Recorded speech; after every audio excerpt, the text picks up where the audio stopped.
Business of Sport as we welcome in Rich Winter, a longtime player agent, but also was agent to TV and movie stars early in his career. As he was telling me during the break, he was asking me, like, who's the first guy I ever signed? And of course, I'm thinking sports guy. And like, no. As we were talking about Schitt's Creek, it was none other than the first contract you ever got for anybody was Eugene Levy Yep. in a music video. Yeah, he was in he was going to be I believe it was 36 armed DJ from outer space in a Jefferson Starship concert video. And yeah, it was interesting. My boss, who I worked with in LA as an intern, had slipped a disc in his back. And back then he can work on, off a cell phone. So I was negotiating on behalf of Eugene, and we did end up, Eugene was pretty busy. So we ended up getting young Marty Short a deal to write the script for him. So Eugene would only have to do the gig. And so it's pretty funny. That was I've driven down from Drumheller, and where I spent the summers after going to law school. And the first deal I did was for Eugene. So you drove from Drumheller to LA? Yeah, I drove down. Well, I drove down, to move there for the summer, and then for the following 2 semesters to go to Pepperdine, UCLA. Okay. So it's pretty cool. Yeah. There's lots of good stories around that LA trip. It was pretty fun. Oh, God. I think we'll have to get into that a little bit later on. Today, we have a special guest because in the business of sport, we always like to talk about all the different elements of sports, which is something we've done. And I think our guests liked it. I think our audience likes it. And today, we're talking with our guest, of course, as Rich would call him, an innovative genius. Of course, spent a long time working with RG Ventures, and we'll get into all of that. And now he's the founder of a recently launched innovation company, Studio Craft Partners, with no U and no A. So STDIOCRFT Partners. They identify, engage with the right emerging technologies from the startup ecosystem. Spent 15 years building innovation programs with RGA Ventures. Rich and Jason, great to see you. Nice to meet you. All right. So, John, I want to get to, because you're like an innovative. You work with sport. We'll get to your whole career, but I do want to talk about, innovation. Technology is obviously huge when it comes to sports. And for the last, 15 years, you worked, in sports and healthcare and climate and media content. You started in 2014 with the Dodgers, developing the Dodgers Accelerator, which was the first for a sports team back in 2014. So kind of walk us through what that accelerator was, and obviously has led to many good things for the Dodgers. I mean, obviously that was a very pivotal moment in the history of the Dodgers. New acquisition, new ownership group, very innovative group, a group focused in, investments across many different types of engagement, types of entertainment properties, sports teams, et cetera. And they came in at the time with a valuation and a purchase price for the Dodgers that was quote unquote unheard of. And their notion was, we're not just buying a sports team, we're buying a global brand. And how do we utilize the expertise, the reach, the market access that we have, and the fan engagement that we have that's international to maximize the return, both for the team, but also more broadly from this acquisition. And they, of course, through the media deals they structured, et cetera, were very savvy about how they were going to operate the traditional business of sports, of a sports team, but what's beyond that. And so they really wanted to, as something I've heard Rich say many times, look at how they're working in and on the business at the same time, and really looking at how they could start to engage with this emerging startup ecosystem, which back in 2014 was still really hot. New technologies like IoT and computer vision were really taking over.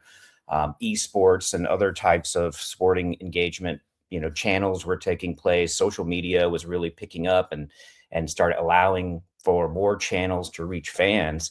And so at the time, they wanted to explore all of it. They didn't want to miss any opportunities. And so they saw the structure of a traditional, quote unquote, accelerator, Y Combinator, Techstars, et cetera, as a way for them to take a macro view of what's happening across the innovation ecosystem, what's happening in emerging tech, that could be relevant for us and could drive new in efficiencies, new business possibilities, new innovations that would allow us to again maximize on this acquisition that we made. Part of the attraction, Jonathan, was the fact that they are the Dodgers.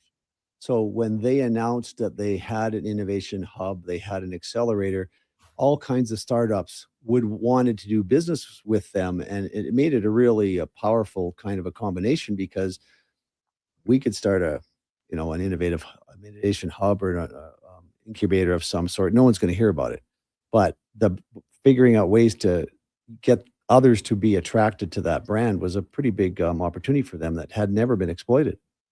Yeah. And I think that, like many sports teams, the Dodgers up to that point had really business as usual. They had been in the focused on the business of winning games and, getting the best players. And if at the time where they really wanted to have a very significant shift in the mindset of the entire organization from players on up, then having a real intentional step into innovation to say, we're going to apply resources, we're going to make connections between emerging solutions and real business opportunities within an organization, making that as something that came from the top and they put their time and their investment behind it, I think made a huge difference for them as they started to define what's the strategy going to be for us moving forward.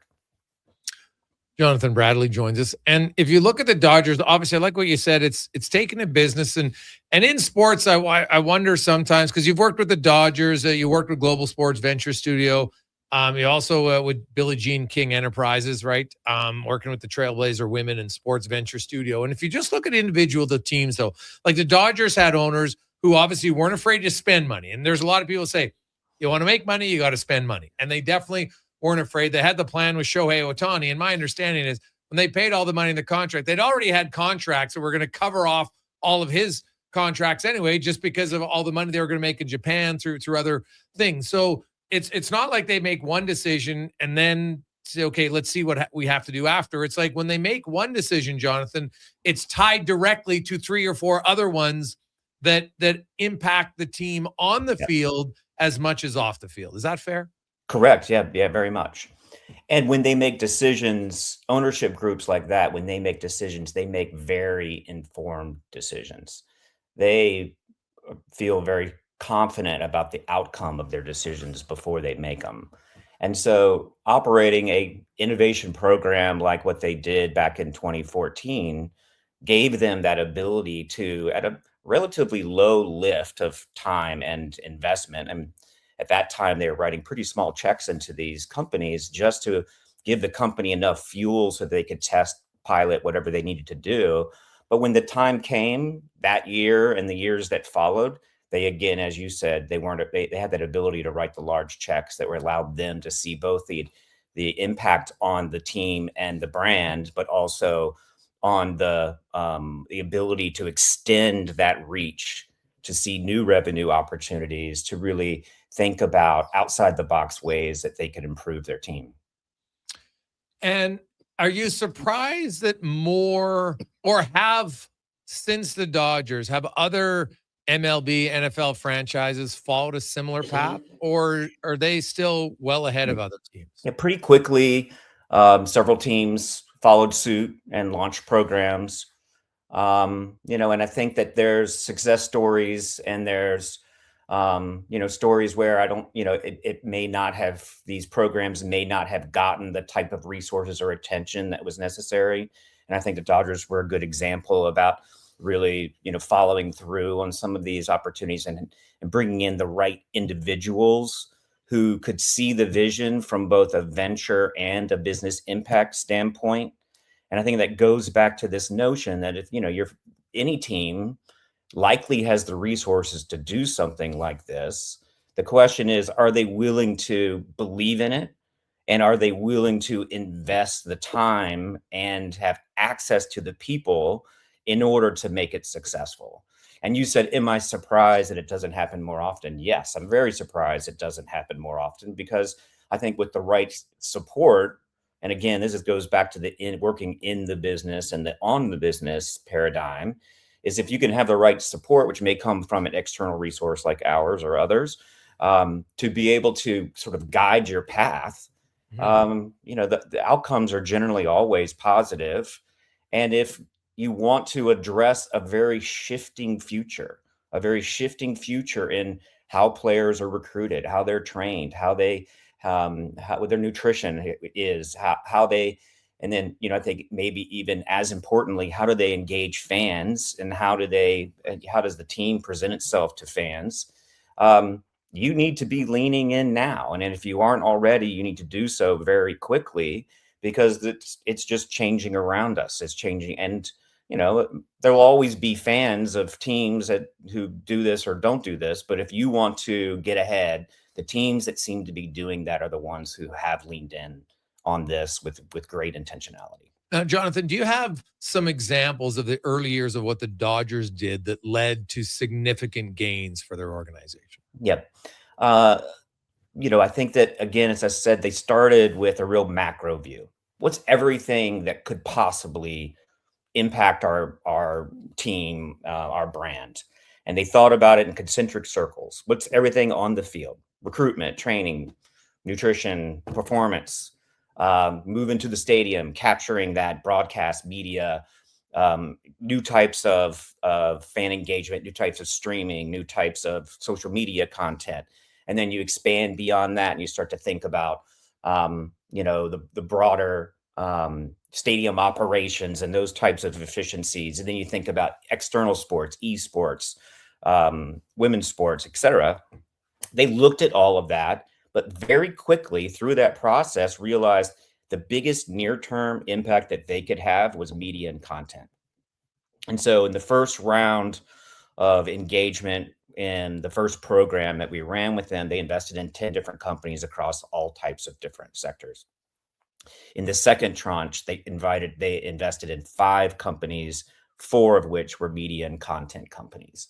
And they had a vision for not only how those companies could individually impact the organization or the future of how they were going to engage fans and capture content, but how they could also work together.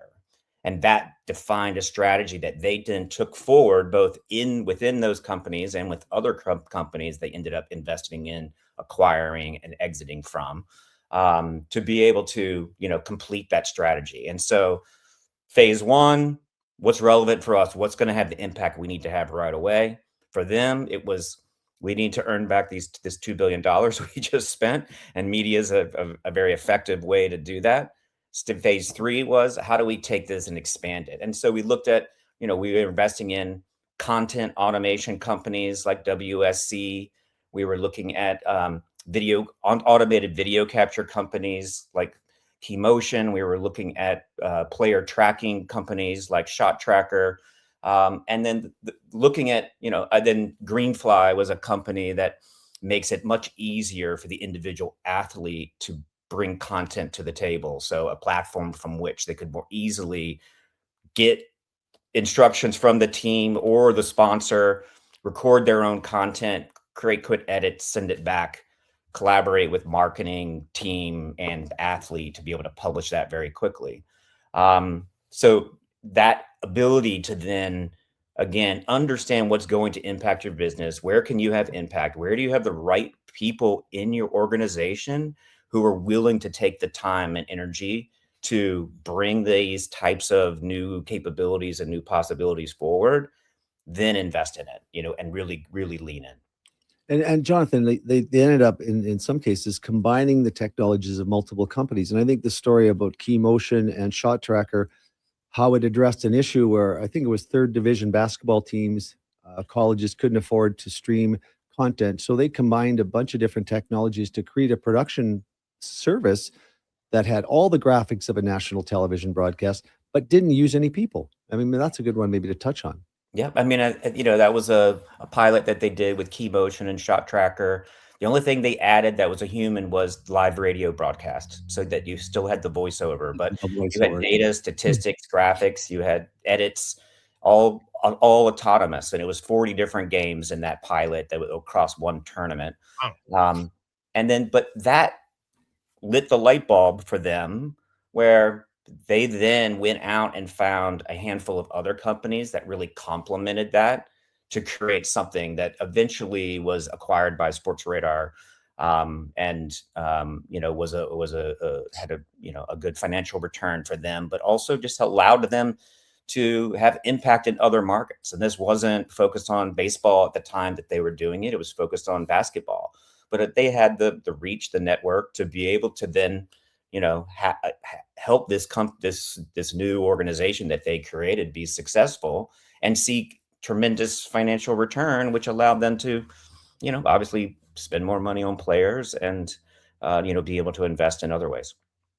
Jonathan Bradley joins us, and we're going to take a quick break because when I come back, I want to talk about, and we talk about the Dodgers, and they're one team and obviously done it very well. But the sport of hockey, is it best to start it with one? Should the NHL be looking to come up with basically, an NHL accelerator? And I want to talk about that from your perspective and your experience doing it for over 15 years, Jonathan, about how the NHL can go about, and maybe just hockey in general, maybe not even at the NHL level. Maybe it has to start lower. We'll see. But we'll discuss that next here on The Business of Sports. Jason Gregor, Rich Winter, and our special guest today, Jonathan Bradley, here on Sports 1440. Our big guest of the day, of course, is Jonathan Bradley, who's really, he's probably not going to like the term, but innovative genius, really, when it comes to innovation and working with sports and healthcare and media content and many others. And we're, of course, worked with the Dodgers and their accelerator for them. And it's funny, a lot of the championship teams in pro sports, as Rich and I were discussing during the commercial break, all have kind of their own innovative hub.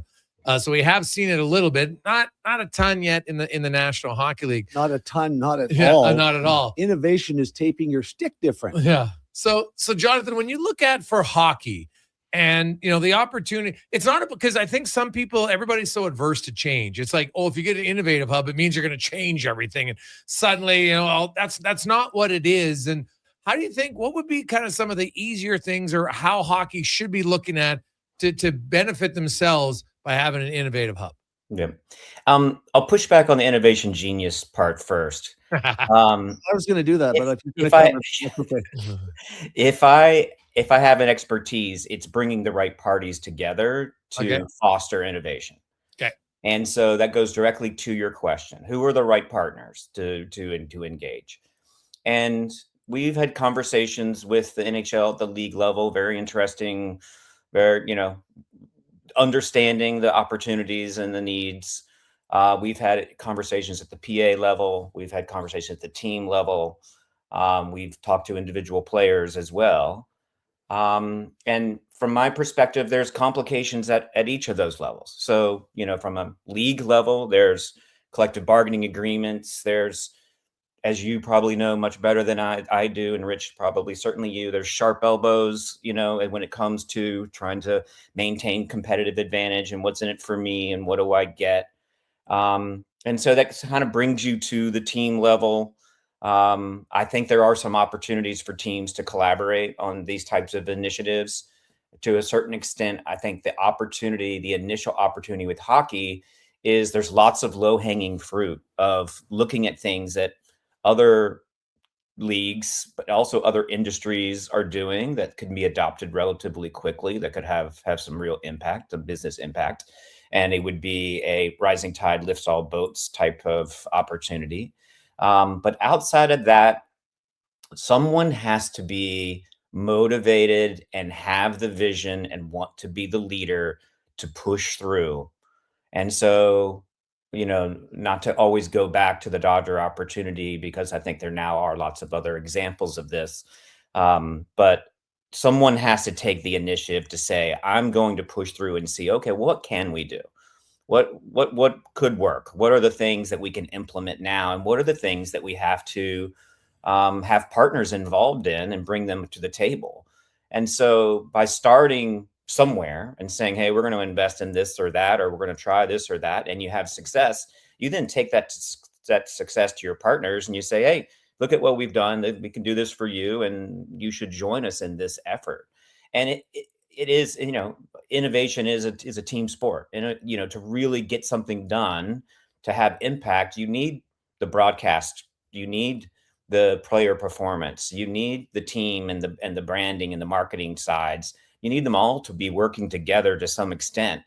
The PA usually is a very willing partner. They want to protect, of course, protect their players.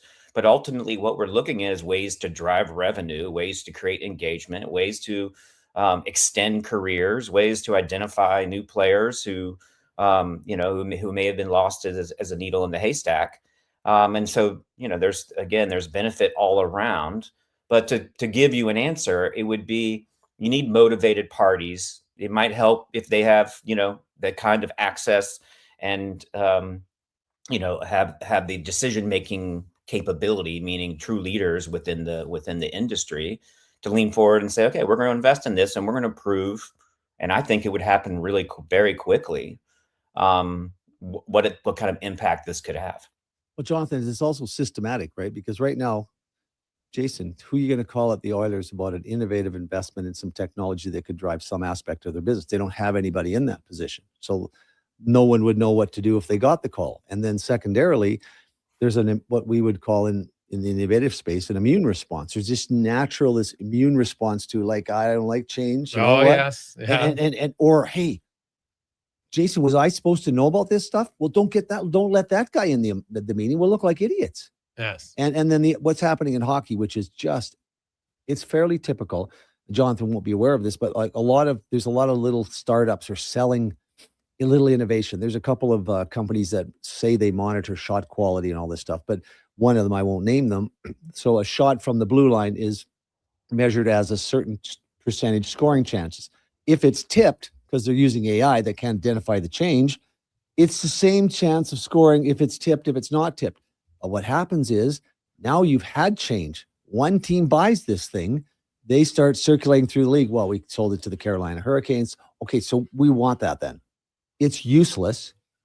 It has absolutely no value, not like Steve Elliott stuff, who we've had on the show. And that's what's happened. It's like we're immune to change, but when somebody else does it, it's a copycat league, right? It's even just in the basic elements of hockey. They were big, so we got to draft big. They were fast. We got to draft fast. Like, nobody has a plan. I mean, somebody has a little bit of a plan, but not many of these teams. You ask a general manager in the National Hockey League, you want to go on the show tomorrow night? We're going to talk about your 5 to 7 year plan. Well, Jason, I have a theory, and I'd be interested to hear your opinion on the theory, which is that there's two motivating factors. One is desperation. Yeah. The other is opportunity for success, that it needs to be seized at the moment that it's occurring. And I think hockey's in both of those at the same time right now. I think again, I wasn't raised in the hockey culture, but I've seen such a tremendous uptick over the last 2 years of engagement. I have a 15-year-old daughter who sends me hockey clips. We live in North Carolina. We don't have a culture of hockey. Her friends do. Her friends are following players, young players, and she's sending me clips. She knows who's winning games. She's following the Sharks, and she doesn't watch hockey. We've been to a handful of Hurricane games and enjoy those, and she really enjoys the live experience. Yeah. But her experience is just completely different than mine. And how are you going to seize on that? How are you, hockey industry, how are you going to bottle that? How are you going to provide her and her friends with new avenues to engage? And so I think there's a moment happening right now for hockey for a variety of reasons, but there also continues to be the desperation of revenues need to increase. We need to have more, we need to have more opportunities. We need to expand the sport. We need to reach new fans. And so I think it's both are happening at the same time. The question is, who across the industry is going to be willing to lean in to sort of engage on both ends?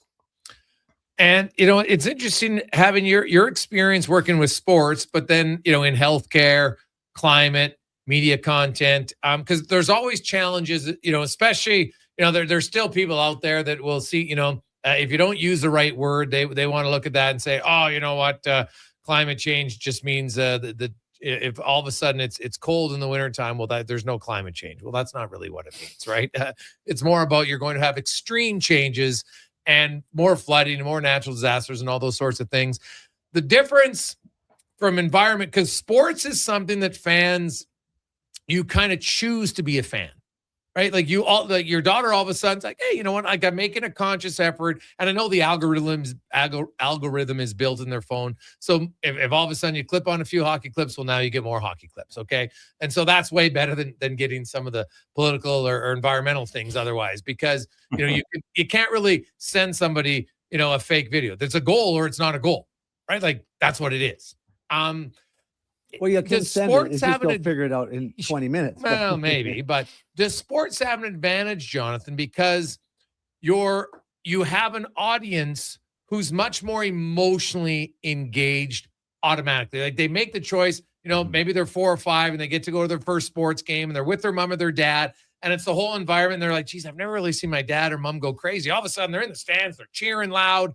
And it's something that's ingrained in you that sports teams have an advantage automatically, because you've injected almost into the veins of your audience this passion that doesn't just come naturally. Like, somebody, to be an environmentalist, and God love him, like, you got to put in a lot of time and a lot of research. You just don't all of a sudden wake up like that. Like, is that an advantage that sports teams really, that they almost take for granted, that they have that advantage, and they just, well, the fans are just going to show up and we can keep doing the same lame production thing because they love it, right? Like, is that where sports teams are missing out on, rather than take it for granted, their passion? We have to take that passion and really dive into it 10 times full, because we could make them even more passionate. I think that's absolutely true. Number one, it's fun, right? And look, you've chosen a career in sports, because it beats coming in and doing a lot of other things. It's amazing to be able to go in and do this every day. Rich had the same passion and chose a career in sports as well.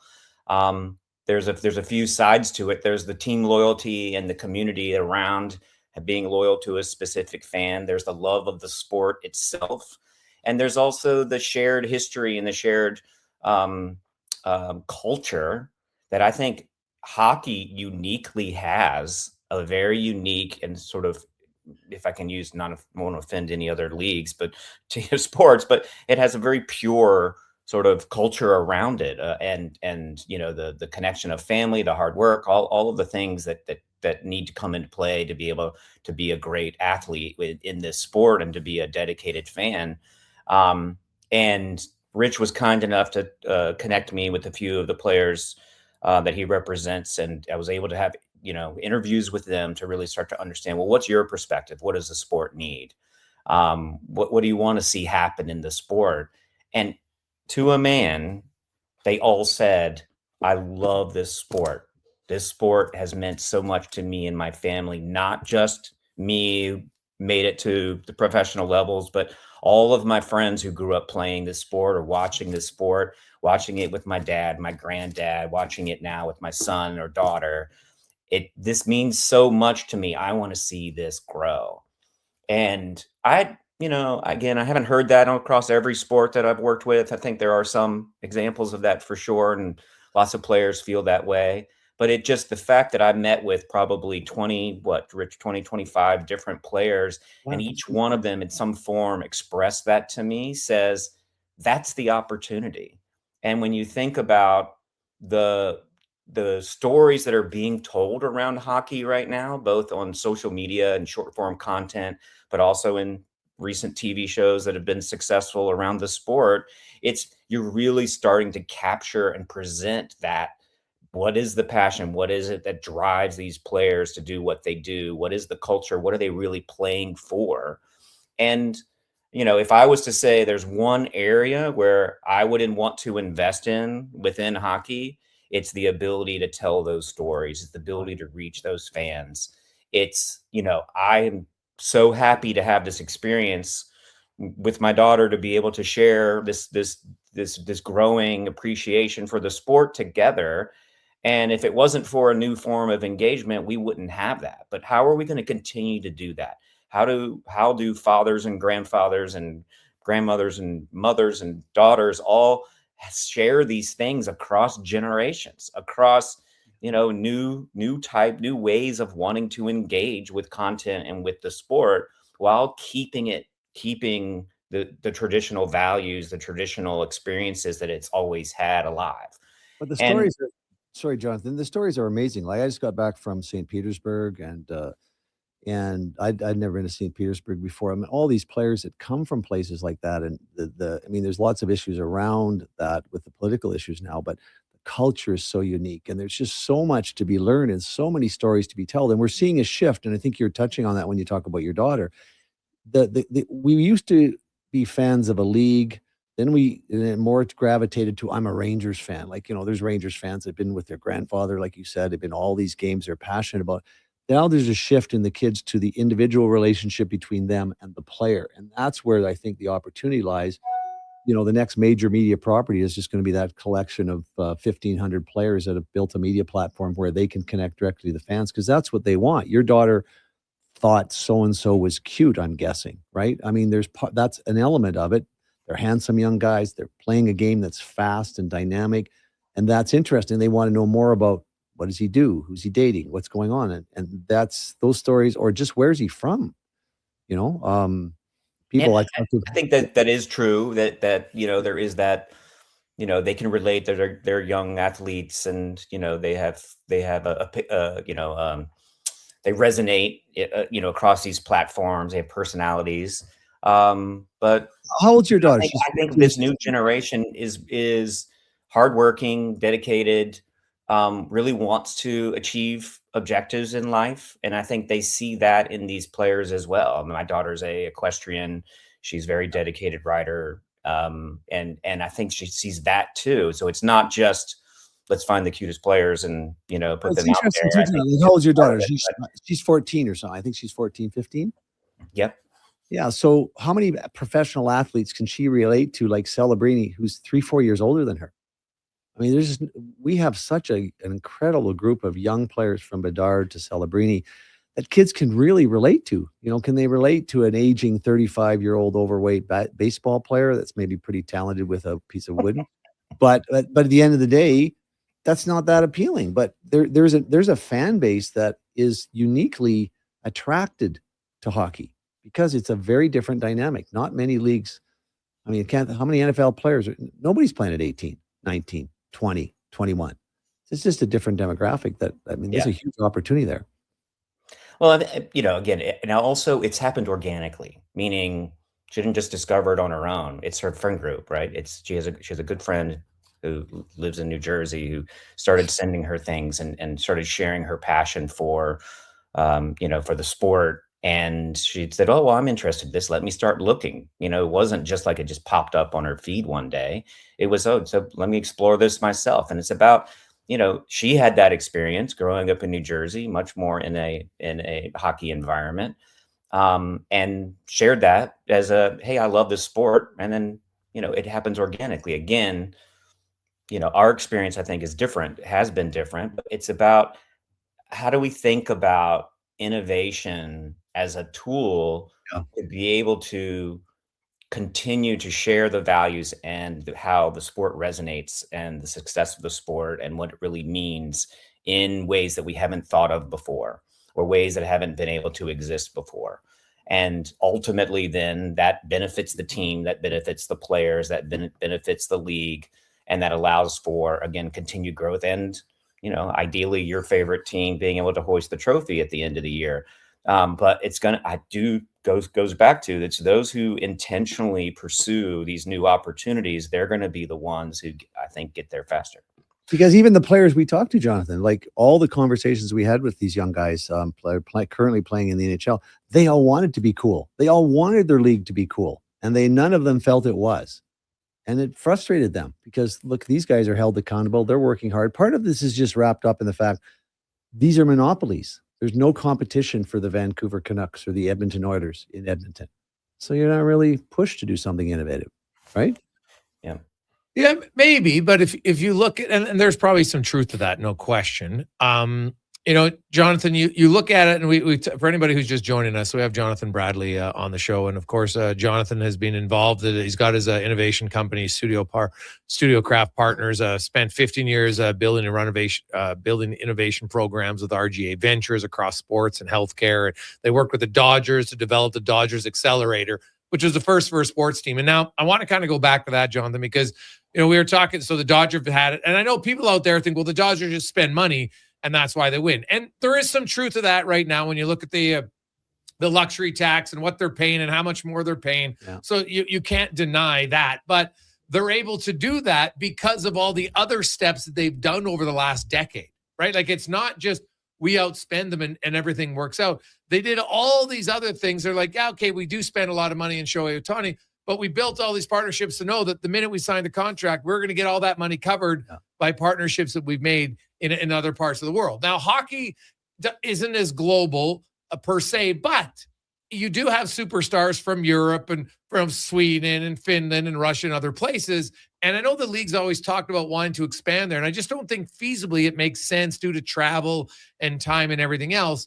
But when I look at what the Dodgers did, and I know Shohei's a unique because he's like a superstar of superstars, and no one's really ever done it. So I can't say, unless we get a hockey player who's going to play goal one game and play 4 the next game, we're not going to have a Shohei Ohtani equivalent in the game of hockey. But what are some things that the Dodgers have done that grow their game outside of North America that hockey should be looking at, rather than just, well, we got to expand or we got to go play a few exhibition games there? Yep. One of the, and again, my lawyers would want me to say, full disclosure, I don't speak for the Dodgers. I can't fully represent. But from my outside perspective and my experiences working with them, one of the things that really helped them internationally was understanding the power of micro audiences. And so looking at players who may not be the star player on any given team, but they're from a certain region, or they played in that certain region for a period of time, and they have a dedicated fan base who want to see, who are waking up, in a completely different time zone, miss the game. They want to be able to see, what did that player do last night? And the ability to be able to capture that content, produce that video in a very few minutes, now minutes, maybe even seconds, produce that clip, get it out, understand who that audience is, get it out to them. They, through investing in that technology, were able to understand that they could get more reach and more impact with those micro audiences than trying to get the Shohei Ohtani. Well, he's a great example because he has audiences all around the world, but trying to get their other star players to push through the noise of all the other, we're not just competing with sports, right? We're competing with all types of things happening in the global news and media environment. And so how do we know that this one clip is going to resonate? Well, if you have a truly dedicated micro audience, they're going to watch it. They're going to engage, and you can monetize that engagement. You can have that create reach. And so I think being able to really start to invest in that and understand that as an engagement strategy, you don't have to go to each of these cities and play games for them to fall in love with the sport, or for them to want to follow and understand. You can reach them in other ways. And there's going to be new ways of engaging them, new forms of media, new platforms that are going to emerge. We see that continuously. And so how do we make sure you're at the forefront of that, so that when the time comes, you're able to utilize it, right? You're able to seize upon that. But I think it starts with, what are the things we can do right now? And I think, again, there's a litany of things that we can do right now to be able to reach those markets. Well, and I think there's thinking outside of the box. Jonathan, you've heard me talk about India. I mean, in the Southeast Asia, there's hundreds of millions of fans of the game of hockey, and it's field hockey, but we see that manifest in the fact that we have Hockey Night in Canada produced in Punjabi, because they're familiar with our game. So I don't know if there's opportunities there. Obviously, it's going to be very difficult when there's no ice over there, except in maybe a glass at the hotel.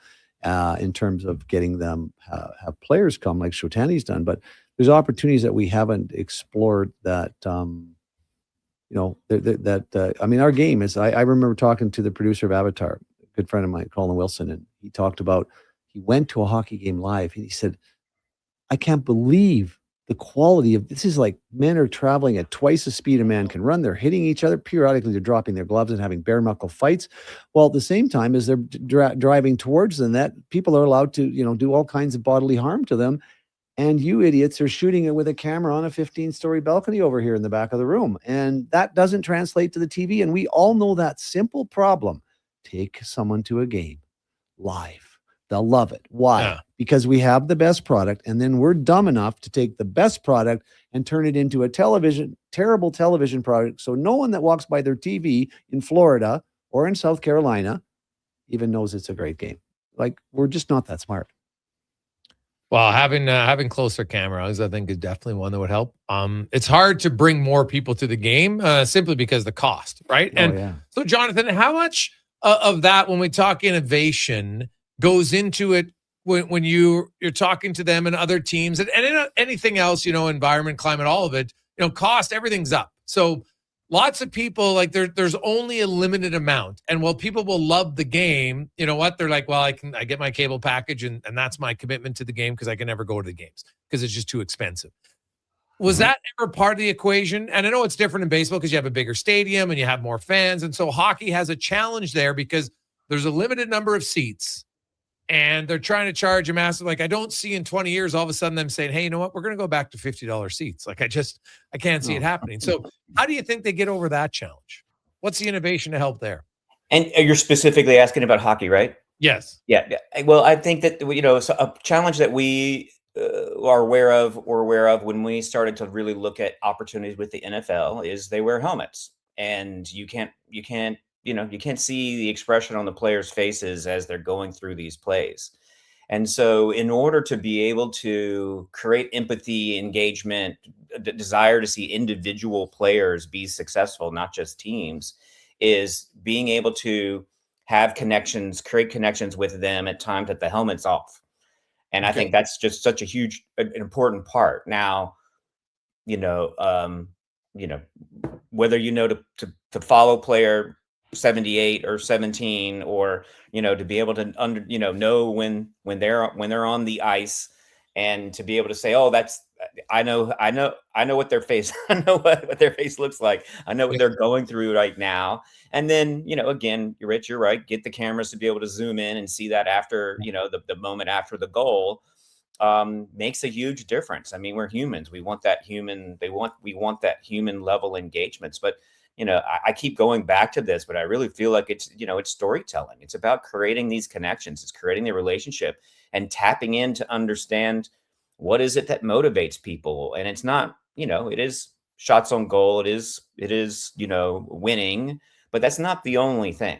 And there's a lot of other stories that are happening around that, journeys of players from all types of different perspectives that are very compelling and create these human stories that have built this fan base for forever. It's just a matter of, how do we make sure we can make that reach that audience? I think the easy answer is to take the Travis Kelce approach. Teach players to get engaged on social media with high-profile superstar musicians so that they then will have the audience. Because Kelce did that almost himself. He just liked her, and he was smart enough to go, I'll just listen to her songs. But he was pretty successful prior, too. But he made the, it's not hard for my athlete, like one of our clients married Carrie Underwood, right? Yeah.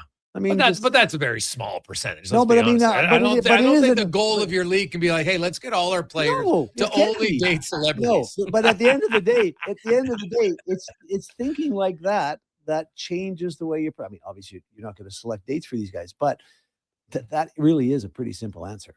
Well, yeah, okay, but that's also the outlier, I would think, for sure. Because for example, Rich, because you have to ensure that all of the other people, like, you can't just pick and choose people to fall in love because you don't pick them. You just introduce them. Yeah. That's how we all meet.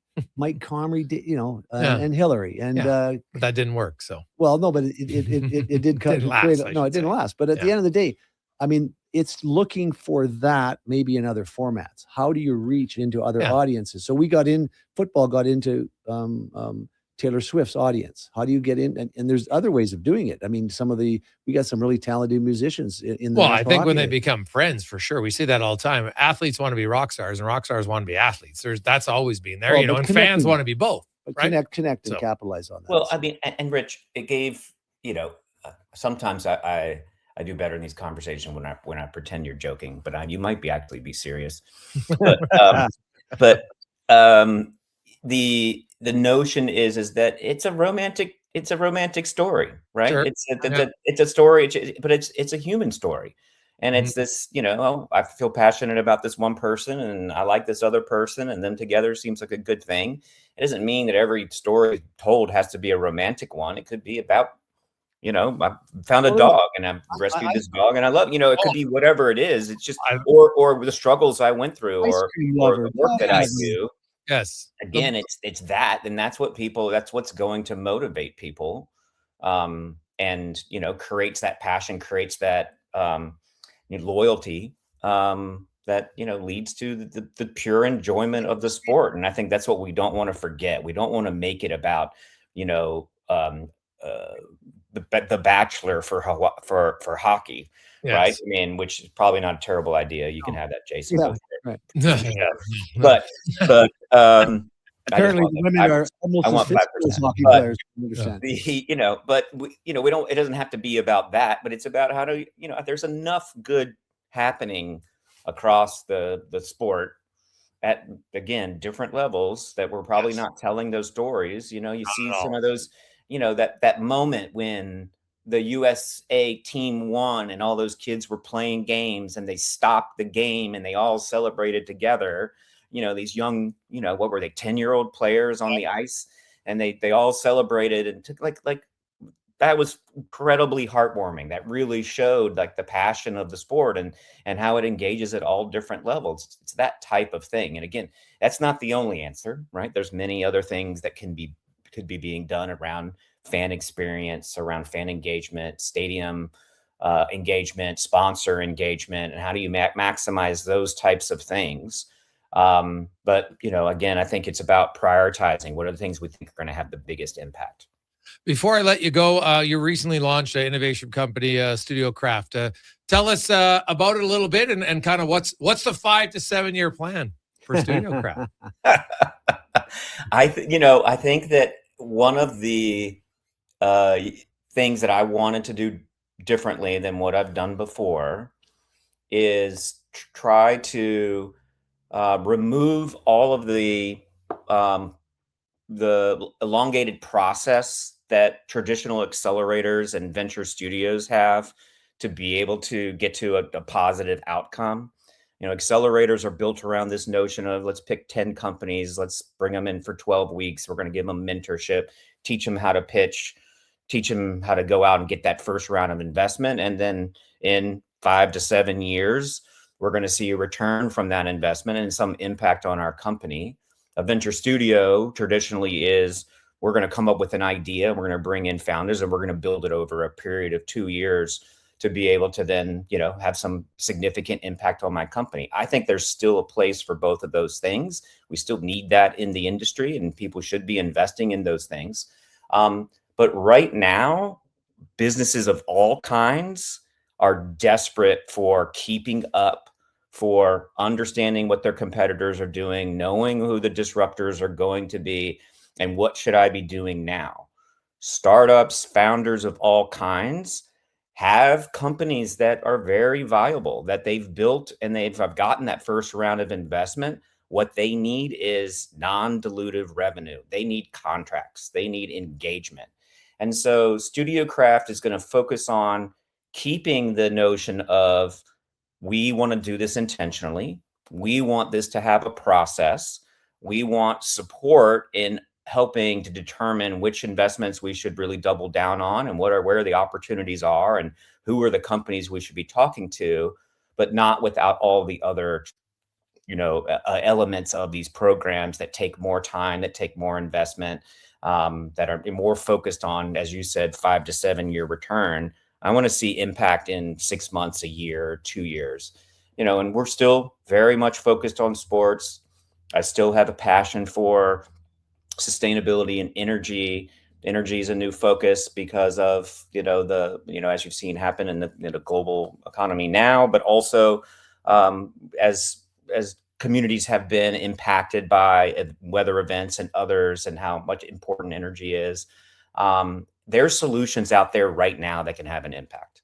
If I can use my expertise, which Rich, I think, inaccurately referred to as innovation genius, if I could use my expertise, it's how do we bring the right parties together to have the conversation to identify what can help me have an impact now, what can help me have an impact on my community, on the world, on the sport, or the fan, or the content that I love. What can have a result right away? And that's what StudioCraft is here to help people do. Awesome. Jonathan, thanks so much for taking an hour of your time to join us today here in the Business of Sports. Really appreciate it. Thank you. Appreciate the opportunity. Really, really pleasure. Awesome. That's Jonathan Bradley. Innovative stuff for sure. I'm still trying to figure out who I'm going to introduce a couple of my clients to. Yeah. We'll be waiting. I'm going to solve this problem. But hey, Rich, you just saw the article now. The players are very worried about the fact that there's an NHL watcher online who knows who they're trying to DM. So they got to be, you got to be careful. So maybe just block the site. I don't know. I'm not the smartest guy in the shed, but that would probably be an easy one. Apparently, the guy said if they just contact me, I'll drop. I know it's a very it is kind of weird. So anyway, but it is basically getting the stories told and getting them out, whether it's done through. Yes, that's what it's about. That's what it's about. That's key.